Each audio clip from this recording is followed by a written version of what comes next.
दोस्तों, तो आपका स्वागत है आईएएस स्टूडेंट मतलब कि इंक्रीज स्किल्स में। मैं आशा करती हूँ जो आज मैं टॉपिक बताने वाली हूँ वो आपको समझ आए। तो आज हमारा टॉपिक है, जिस टॉपिक पे हम लोग डिस्कस करेंगे वो है साम्राज्यवाद, और ये हिस्ट्री से रिलेट करता है।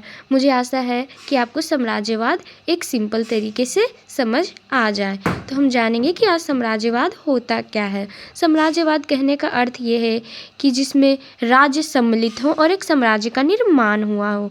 पहले के ज़माने में जो राजा होते थे वो ताकतवर होते थे और कमज़ोर राज्यों पर आक्रमण कर उसे अपने अधीन कर लेते थे, और इस तरीक़ा से वो अपने क्षेत्रफल को आगे बढ़ाते जाते थे, और इस तरीक़ा से साम्राज्य का निर्माण होता था।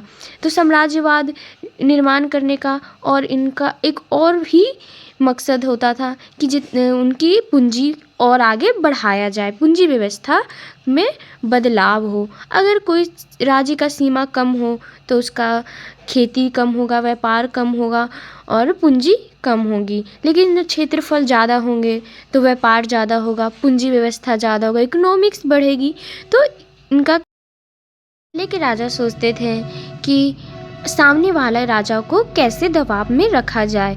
इसका एक और मकसद भी साम्राज्यवाद से रिलेट करता है। अगर वो राजा मजबूत होंगे, ताकतवर होंगे तो उनका सैनिक की संख्या ज़्यादा होगी, तो सामने वाले जो राजा हैं उनसे डर कर रहेंगे, उनके पक्ष में ही बोलेंगे।